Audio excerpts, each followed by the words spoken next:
As one of Nashville's top songwriters, Beathard is still going strong, having written countless hits for many of today's top artists. We stopped in at the Sony A-T-V studio to chat with him a bit about how he became a songwriter after growing up in a sports-themed household. We've got a special treat for you today. I've got it with my friend Beathard, and we're over at the Sony studio. He actually was doing a session, and we popped in on him. We're going to talk about all of his hits. He's had hits that have been recorded by Tim McGraw, Kenny Chesney, songs Eric Church recently, and I think Trace, Just Fishing. How's it feel? I mean, this is pretty incredible. Oh, it's crazy. It's been an incredible run. Long time. You know, it's just what you dream of when you move to town, and it's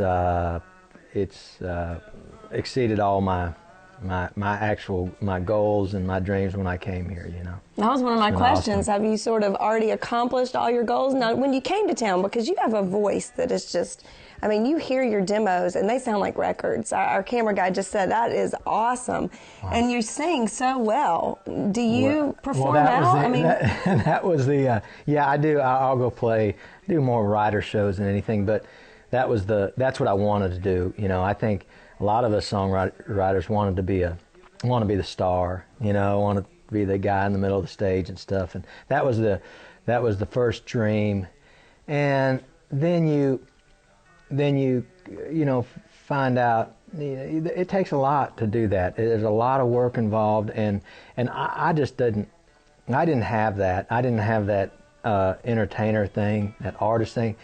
I love singing. I could sing. That goes way back, but it's a lot more than singing. It's entertaining, and I just, you know, I'm probably too shy to step out front. And originally I got a record deal on Capitol, and that was probably the downfall. Is that, you know, I could go out and play, but it was.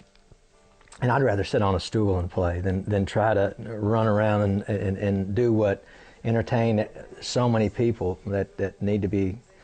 These people are filling up these stadiums now. I couldn't do that. And then you top it off with you start having babies, and it worked out. And someone records a song, and that was just God telling me, you know, just stay where you are and raise your kids and it's the best of both worlds. Did you always know I'm going to move to Nashville and do this? No, not at all. I grew up playing sports. I have two brothers and a sister, and my dad was in football. He was a scout starting with the Falcons, and then the general man or the player personnel director of the Dolphins through those great Super Bowl years, and then he went from there to general manage the Redskins and Chargers, and so that's where I grew up. I grew up a ball boy and a kid, a locker room rat, you know. And my mother was into music, and she played piano, and I was kind of the black sheep that would play sports, but also gravitate towards the hearth on the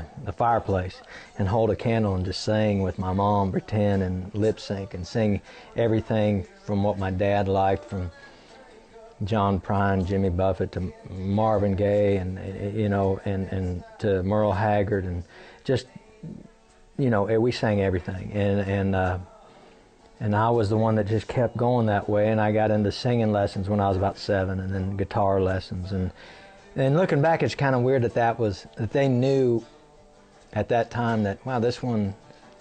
We can't. Other than my mother, my dad had no idea. He couldn't help. He couldn't help me at all as far as that goes. So musically.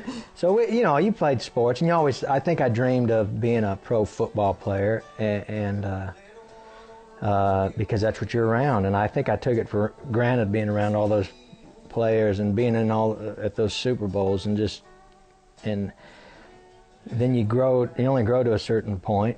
And your career runs out. I got to play in college for a little bit, and the music never left, so I just decided to pack up and move here. I like it. And from that, the stories that you've told and the lives you've changed, I mean, most recently, even Boys of Fall, talking about your football background and that song, what a blessing. Kenny Chesney did like a documentary off of it. And yeah, that was crazy. He you know, I had 3 boys first, so naturally I went into, you know, playing with my kids in the yard, and then coaching them through little league sports and stuff, and And you know, football's been such a big part of my life that it was just a natural thing to write about. That's right. Well, I'm going to get Casey, if he doesn't mind, here in a minute to play us some songs, some of his favorites. And it's always good to see you. Thanks so much for taking time out today to catch up with us on Inside Music Row. Thanks, Casey Beathard. Thank you. Boy, she don't need you, but she don't need me. She do just fine on road 2 feet, but she wants a man who wants to be herself. We still have tons more music up ahead, so make sure to keep it right here on Inside Music Row. Come on back after this short little break. Hey, this is Buddy Jewell. Stay tuned. I'm coming up next on Inside Music Row. Hi, this is Alan Carl here with Donna Cunningham. Inside Music Row is now offering a chance to win our new duet called Jesus Heard Every Word, preloaded on an iPad too. So head on over to InsideMusicRow.com to enter.